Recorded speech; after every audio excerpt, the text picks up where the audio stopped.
Ceci est une émission payée par l'heure de la bonne nouvelle.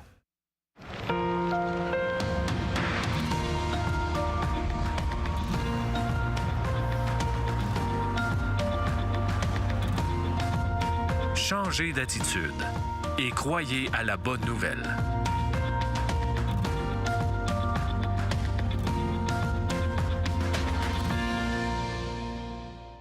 Bonjour et bienvenue à l'heure de la bonne nouvelle. Bonjour François, bonjour Jeff. Pierre. Messieurs, on est là pour une autre saison, on débute une autre saison et cette année, on aimerait aborder l'Évangile selon Marc. Et le thème que nous avons pris cette année, c'est la bonne nouvelle de Jésus. Est-ce que vous avez des choses à dire au départ sur ce thème? Bonne nouvelle. Si une bonne nouvelle, ça annonce quelque chose qui était mauvais avant. C'est ça, nécessairement. Moi, je dis souvent, l'Évangile, c'est deux nouvelles. Il y a une bonne puis une pas bonne. La pas bonne, pour que la bonne ait un sens, la pas bonne doit être là avant, comme on vient de dire. Et cette pas bonne nouvelle-là, c'est que devant Dieu, je suis coupable et je suis faite. Bonne nouvelle, il y a une solution à ce problème. Et ce qui est intéressant aussi, c'est le terme grec euangelion, drôle de mot, mais ça veut dire une nouvelle agréable, une nouvelle qui rend joyeux. C'est vraiment une bonne nouvelle. Tu sais, il y avait un cantique, un vieux cantique pour les plus vieux qui nous écoutent, là, nouvelle agréable. Tu sais, c'est un cantique de Noël. Vous le connaissez pas, mais vous auriez intérêt à remonter dans le temps. Non, mais c'était basé sur justement l'annonce de cette bonne nouvelle. C'est une nouvelle qui rend les gens heureux, qui rend les gens, qui change les vies, justement. Il y a tellement de gens qui sont malheureux dans notre monde, c'est incroyable. On voit des phénomènes qui se produisent avec toutes sortes de drogues, de nouveaux phénomènes, fentanyl, etc. On essaie de trouver des solutions. Et pourquoi est-ce que les gens vont vers ces paradis artificiels? Pourquoi est-ce que les gens ont des problèmes de dépendance de toutes sortes? Bien, parce qu'il y a quelque chose à l'intérieur qui ne marche pas. Ils ont besoin d'une bonne nouvelle, d'une nouvelle joyeuse, d'une nouvelle qui transforme la vie. Et justement, cette bonne nouvelle, bien, c'est celle dont nous allons vous parler au cours des prochaines semaines, ici à l'heure de la bonne nouvelle. En réalité, la bonne nouvelle, c'est la personne de Jésus. C'est une personne qui est venue dans notre monde pour justement transformer les vies. Parce qu'on avait besoin de transformation. On a encore besoin. Et chaque personne qui rencontre Jésus sérieusement va expérimenter cette transformation et sa vie va être vraiment changée. Et c'est ce qu'on désire pour chacun d'entre vous qui écoutez ces émissions. Et nous sommes persuadés que tout au long de cette série, alors que nous allons suivre Jésus dans différentes situations, vous allez justement vous tourner vers lui pour expérimenter cette vie nouvelle. C'est ce qu'on vous souhaite. Et François, justement, tu es allé voir les gens pour leur demander justement si Dieu existait. Ouais. Non, c'est l'événement le plus important de l'histoire. Ah, oui, parce qu'au fond, Jésus, pour nous, c'est l'événement le plus important de l'histoire. Et là, j'ai voulu savoir qu'est-ce que les gens pensaient. Pour eux, quel est l'événement le plus important de l'histoire? On écoute ça, c'est intéressant. On écoute. Quel est pour vous l'événement le plus important de l'histoire de l'humanité? Est-ce que je peux prendre un petit temps pour y penser? Tout à fait. OK. Probablement le fondement de notre civilisation, donc l'agriculture, le développement des sociétés complexes. L'invention du feu. L'aviation. Le plus important serait peut-être la découverte de l'Amérique. D'avoir eu les voitures. Le passage au christianisme. L'invention de l'écriture. Le retour de Jésus-Christ. Selon moi, c'est genre le Big Bang, parce que c'est quand même le début de la planète, là, de l'univers. Le plus important, je sais pas, l'évolution. Ben, je dirais que c'est l'homme, la nature, la création de l'homme. Les avis sont pour le moins partagés, François. On n'a pas beaucoup qui sont nécessairement d'accord avec nous autres, forcément. Mais c'est quand même... je trouve la vérité, le Jésus qui est venu, là, il a vraiment bouleversé le monde. Il a changé et transformé des vies avec l'Évangile, mais il a laissé aussi des valeurs incroyables qui ont vraiment impacté la société. J'écoutais l'autre fois un homme qui se prétend athée, qui se dit athée, et puis qui donne des conférences. Et puis le gars, il demande, les gens souvent, ils disent, ben moi, je suis aussi athée, je crois pas en Dieu, mais il dit, j'ai des valeurs. Et lui, le gars, il dit, OK, où tu les as pris, tes valeurs? Et là, les gens, ils sont obligés de dire, bien, finalement, de la Bible. Et c'est souvent ça. Puis lui-même, il prêche ça, même s'il ne croit pas que Dieu existe. Il reconnaît que même ses propres valeurs à lui et les valeurs que tout le monde prône, que les gens prétendent presque les avoir inventées, bien, ils viennent de la Bible et beaucoup de toute façon, cet évangile. l'impact de Jésus sur l'histoire de l'humanité, il est tellement considérable qu'il a coupé l'histoire en deux. On compte les années avant Jésus-Christ et les années après Jésus-Christ. Donc, il n'y a pas un autre personnage qui a eu un impact aussi considérable sur notre histoire. Merci, François, pour ce Vox Pop. Dans un petit instant, on va vous accompagner. On vous amène avec nous pour découvrir ce premier message sur l'Évangile selon Marc. Vous avez des questions ou des commentaires sur ce que vous venez d'entendre? Contactez-nous par téléphone ou réagissez sur les médias sociaux.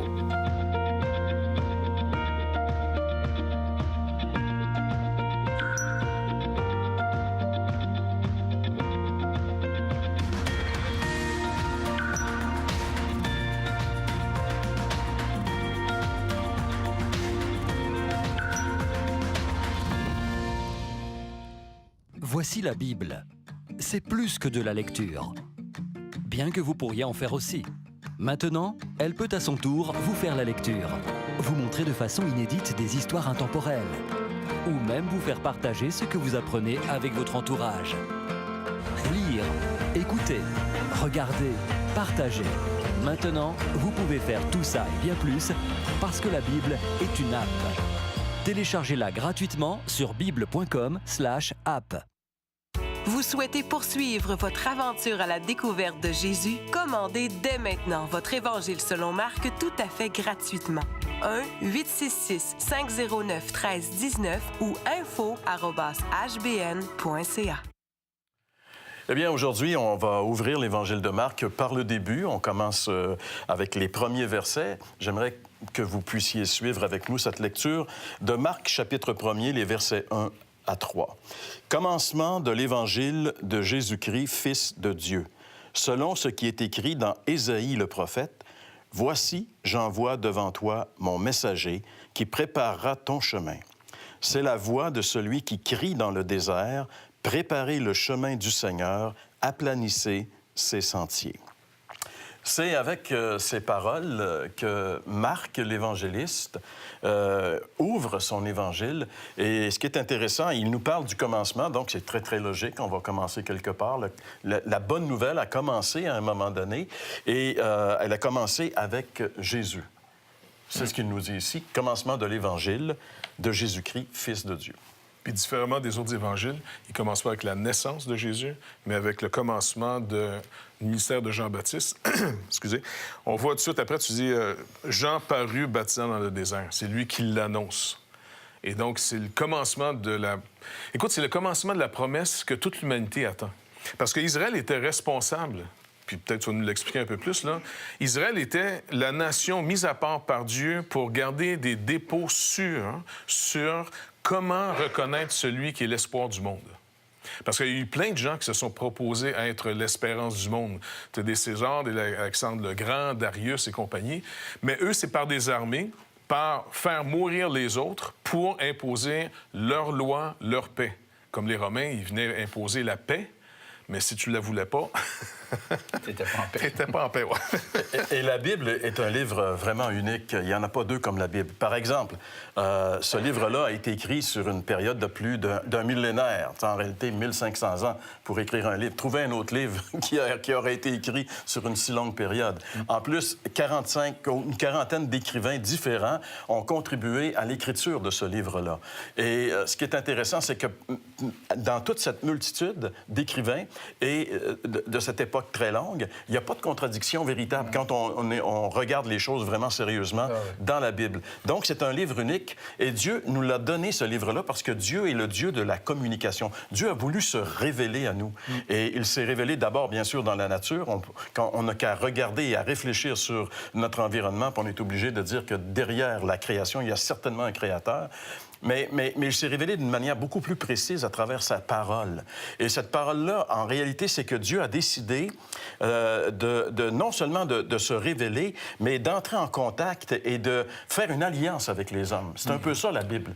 Dans l'Ancien Testament, parce qu'il y a deux parties dans la Bible, ce qu'on appelle l'Ancien Testament et le Nouveau, le mot testament, testamentum en latin, c'est la version d'un mot grec qui signifie une alliance, diathéké, une alliance. Donc, Dieu a fait un contrat avec un peuple. Tu as parlé tantôt du peuple d'Israël. Dieu a choisi un peuple pour se révéler.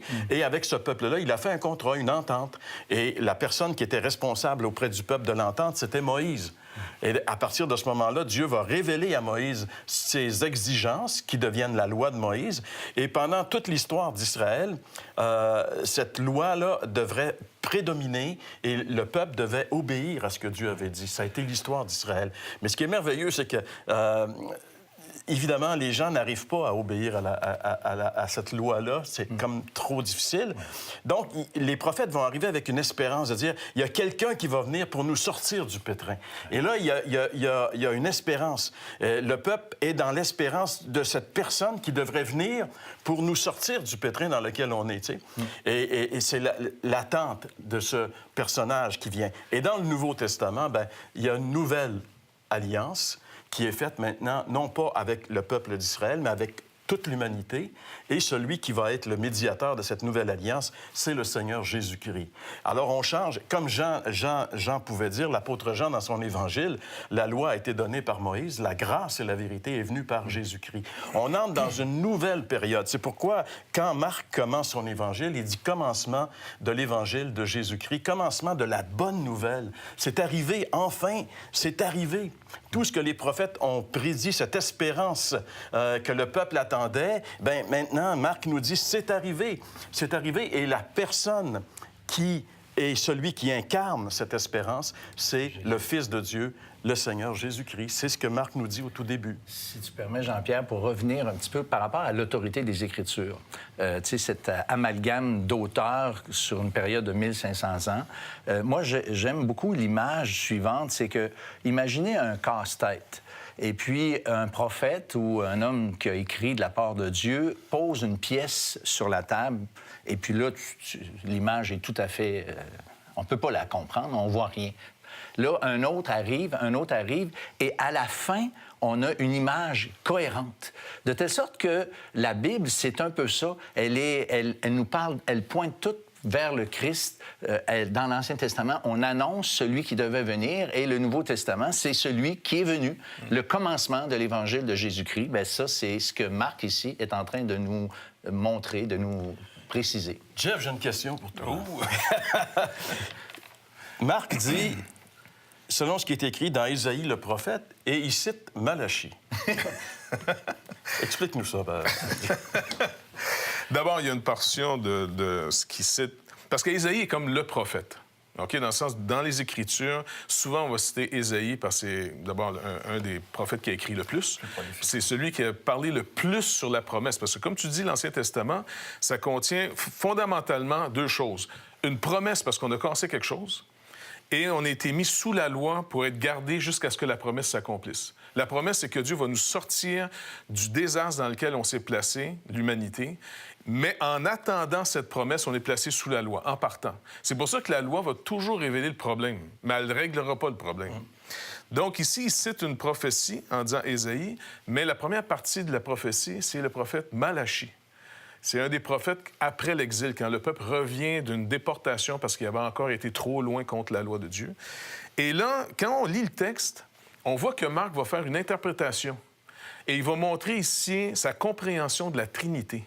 Et ça, c'est vraiment quelque chose de très important parce qu'on dit que Dieu, le Père, a tellement aimé le monde qu'il a donné son Fils unique. Il n'y a pas deux dieux, là. Mais ce Dieu, cette Trinité, ça, c'est vraiment un trésor que les Écritures nous révèlent. Dieu se donne à l'humanité en se faisant humain. C'est pour ça qu'il parle ici, « Voici, j'envoie devant toi », dans la prophétie de Malachie, c'est « Voici, j'envoie devant moi ». Celui qui prépare ton chemin, Malachie dit celui qui prépare mon chemin. Donc, Dieu vient nous visiter en humain. C'est pour ça que, comme tu citais Jean là, dans son évangile, la loi est venue par Moïse, dans le sens, a été donnée par Moïse, mais la bonne nouvelle de Jésus-Christ, lui, il vient. Il rentre dans notre monde. Il rentre dans notre humanité pour pouvoir régler le problème. C'est humainement parlant qu'on l'a pété, le système. Bien, ça doit être humainement parlant aussi qu'on doit régler le problème. Donc, ça prend l'incarnation que Dieu lui-même va faire pour venir dans notre monde. Dieu devenant chair. Oui, c'est vraiment il vient ça, habiter au milieu de nous. Quand tu penses que les gens ont côtoyé Dieu en personne, Jésus-Christ a vraiment pris la forme humaine. De la conception dans le sein de Marie jusqu'à sa mort, ça a été un être humain véritable. Pas un Dieu déguisé en homme, là. Il s'est fait être humain comme nous, avec les mêmes limites qu'il nous a imposées, sauf une chose, sans le péché. Oui, ça, Puis le péché, là, c'est ça. Mais le péché, en réalité, c'est pas que ça nous rend plus faibles en soi. Le péché, c'est que ça nous sépare de notre source, qui était Dieu. Dieu nous soutenait, il pourvoyait à tous nos besoins. Fait que Jésus est venu dans un monde qui était complètement détruit. Israël, finalement, n'a même pas été fidèle à maintenir les Écritures. Ça n'a même pas été un bon témoin. Les Écritures étaient fidèles, pas le peuple. Le peuple, finalement, il est dans une condition terrible. La terre n'est pas un jardin, c'est quasiment un désert. Il vient dans un monde catastrophique. Et puis là, il va rendre manifeste en disant, écoutez, je ne vous ai pas trompé quand je vous ai créé, mais vous m'avez abandonné. Vous vous êtes confiant en vous-même. Regardez le désastre que vous avez fait. Maintenant, voici comment je vais vous sauver. Revenez à moi. Faites-moi confiance, puis je vais vous sauver. C'est pas, moi, vous rendre meilleur, moi, vous donner un nouveau système, une nouvelle religion. Venez à moi, puis moi, je vais prendre votre péché et je vais aller en mourir. Parce que le salaire du péché, ça reste la mort. Ouais. Fait que c'est la prophétie. Donc, Jeff, j'ai bien compris ce que tu es en train de nous dire, c'est que ce personnage qui, pendant 33 ans, a marché sur notre terre, a parlé, a mangé, a dormi, était au milieu des gens, c'était le créateur des cieux et de la terre, finalement. Exactement. Et quand Jean, dans son évangile, nous dit, il nous décrit Jésus qui est sur la croix, lorsque le soldat romain vient le transpercer avec sa lance sur le côté, Jean dit, j'ai vu ces choses-là, je peux vous en parler, j'étais présent, je l'ai vu de mes yeux. Mais ça devait être quand même assez spécial pour Jean, qui a entendu Jésus souvent, mais qui a vu Jésus appeler Lazare à sortir du tombeau, de voir Jésus mort sur la croix. C'est un autre mystère. Comment ça se fait que celui qui est la vie, celui qui est le créateur, il est mort à un moment donné? Pourquoi est-ce qu'il est mort? Bien, c'est que, finalement, le salaire du péché, c'est la mort. Et puis, il faut pas... Tu sais, souvent, les gens parlent d'un bon Dieu, hein? Ah, Dieu est bon, puis écoute, tout le monde va passer. Si Dieu existe, il est bon, il est bon. C'est vrai qu'il est bon, mais le problème, c'est une personne qui est bonne, sans justice, c'est pas une personne qui est bonne. C'est bonasse, c'est traître, c'est lâche, puis tu peux pas faire confiance à ces gens-là. Tu sais, il y a des gens qui aiment tellement leurs enfants qu'ils veulent pas voir le mal que les enfants font. Tu penses qu'elle est bonne, cette personne-là? Elle est pas bonne. C'est une personne tordue. C'est une personne qui veut pas voir clair. C'est une personne en qui tu devrais jamais faire confiance. Dieu... Puisqu'on peut y faire confiance, c'est qu'il est entièrement juste. Il doit châtier et sa colère, elle est véritable sur le monde. Amen. Crime, on est en train de péter la planète à grandeur. On le sait nous-mêmes qu'on est en train de vivre une cupidité de malade mentale. On siphonne des peuples, on détruit tout. Puis après ça, on dit non, ils devraient nous aimer, tout va bien, c'est. Non, on se détruit le monde. On fait pipi puis caca dans l'eau qu'on est en train de boire. Je veux dire, il ne faut pas être trop allumé, tu comprends? Dieu est en colère contre le monde véritablement. Le seul moyen d'en sortir, c'est que celui doit prendre la peine sur lui. En dehors de ça, Dieu ne serait pas... Il ne pourrait même pas dire qu'il est amour. Il serait dangereusement quelqu'un qu'on ne pourrait pas y faire confiance. Mais il est juste. Alors, c'est pour ça que lui-même va prendre la peine de sa propre justice que nous méritons. Et c'est pour ça que quand Marc commence son livre, il parle de la bonne nouvelle, parce que ça, c'est toute une bonne nouvelle, en réalité. Oui. S'il vient pas, il n'y a pas de bonne nouvelle de vivre sur Terre. En fait, c'est le seul espoir que Jésus... Jésus est le seul espoir de l'humanité. Il n'y en a pas d'autre, finalement. Il n'y en a pas d'autre. Jean-Pierre, en 1 Corinthiens 15, l'apôtre Paul va nous rappeler c'est quoi l'Évangile. Et il commence comme ça, il dit « Je vous rappelle, frères, l'Évangile que je vous ai annoncé et que vous avez reçu, dans lequel vous avez persévéré, par lequel vous êtes sauvés. Si vous le retenez dans les termes où je vous l'ai annoncé, autrement vous auriez cru en vain. » Alors, l'Évangile, il y a un message précis, un message clair. Et même l'Évangile, elle est galvaudée. Tu viens de parler de choses que l'humanité est en train de faire, puis que c'est tout croche, puis qu'on ne voit pas clair. Mais pour de vrai, même ceux qui se disent, certains qui se disent chrétiens, qui semblent prendre même la Bible comme base, peuvent des fois prêcher un évangile qui n'est pas l'Évangile.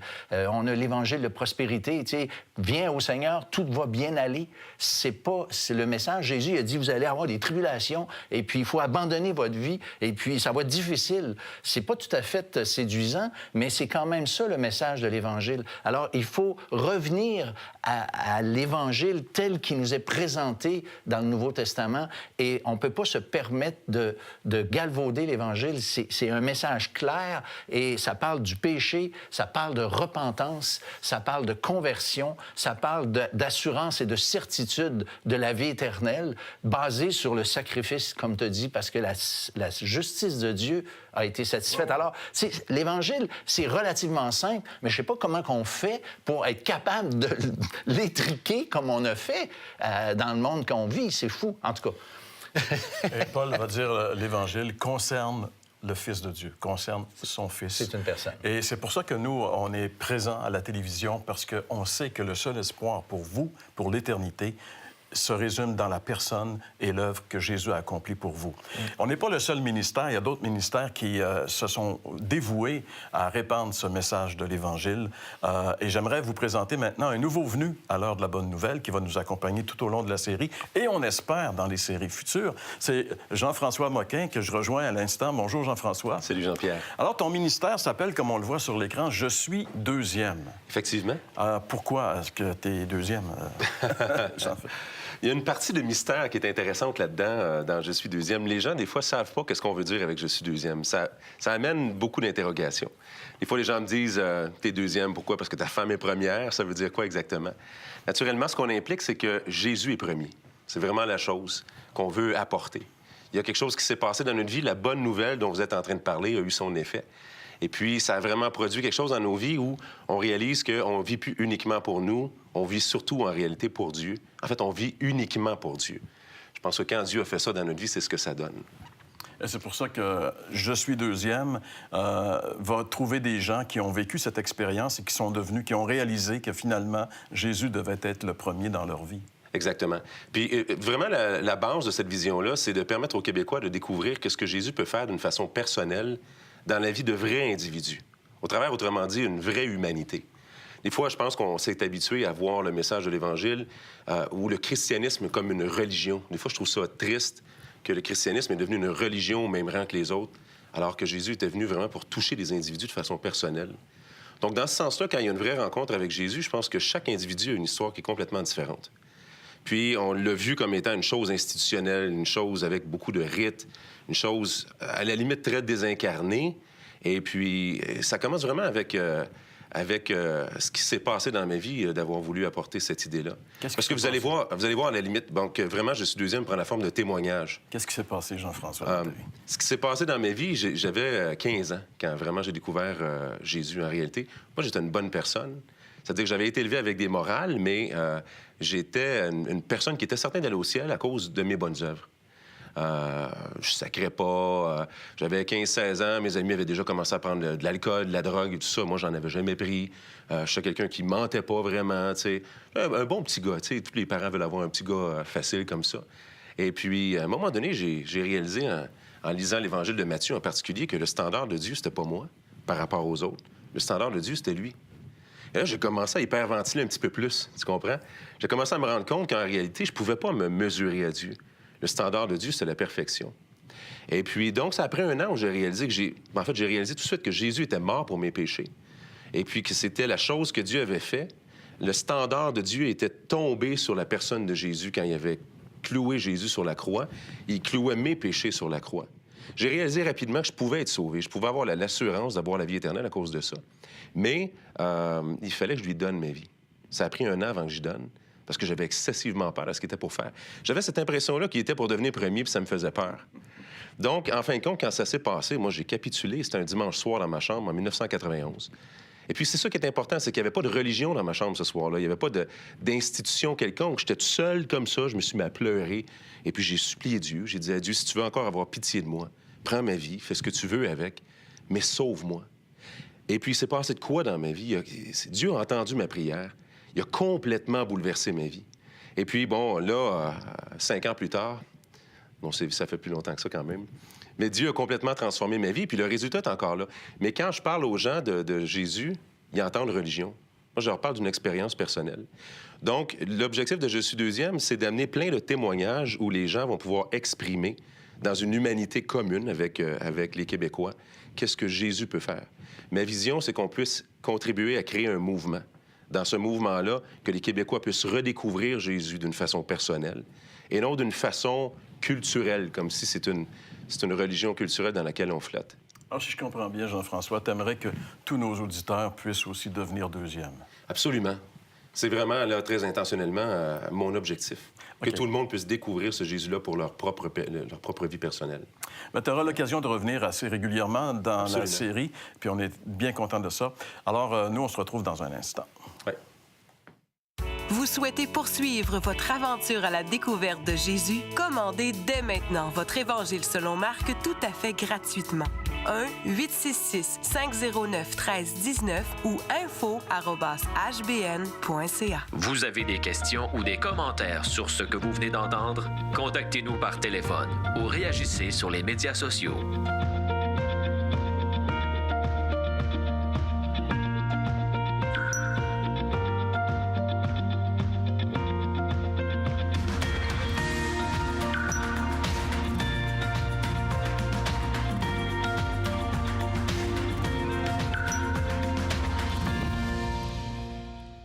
L'heure de la bonne nouvelle, en collaboration avec le Messager chrétien, vous offre gratuitement le recueil de méditation quotidienne La Bonne Semence. Pour en recevoir un exemplaire, écrivez-nous à l'heure de la bonne nouvelle, casier postal 26006, Trois-Rivières, Québec, G8Y7M1. Vous pouvez également nous joindre à info@hbn.ca ou par téléphone 1-866-509-1319. Et comme Jean-François nous en a parlé, dans sa vie, à un moment donné, il a dû prendre une décision face à ce Jésus dont on parle à l'émission. On a commencé à ouvrir l'Évangile selon Marc avec ces paroles que c'était le commencement de la bonne nouvelle. À un moment donné, dans l'histoire de l'humanité, la bonne nouvelle est arrivée. Ça fait 2000 ans, Jésus s'est incarné, il est venu sur cette terre afin justement de pardonner nos péchés et de nous donner une nouvelle vie. En fait, la véritable vie pour tout être humain, c'est de vivre en relation avec son Créateur. On a été créé pour vivre avec Dieu et le péché nous en a séparés. Et dès le moment qu'on est séparés, on essaie par tous les moyens possibles, on essaie de retrouver ce vide qui est à l'intérieur de nous, de combler ce vide. Et c'est là, malheureusement, qu'on est trompé, on est séduit par différentes choses et finalement, on est en train de scraper nos vies. C'est le cas de plusieurs. Peut-être c'est votre cas qui nous écoutez présentement, mais la bonne nouvelle, c'est que ça peut changer. Cette situation peut changer et la seule personne qui peut vraiment changer cette situation, c'est le Seigneur Jésus-Christ. Alors, on vous invite à prendre sérieusement cette décision de venir à lui et de lui confier votre vie. François, Jeff, merci pour cette émission et on se retrouve la semaine prochaine.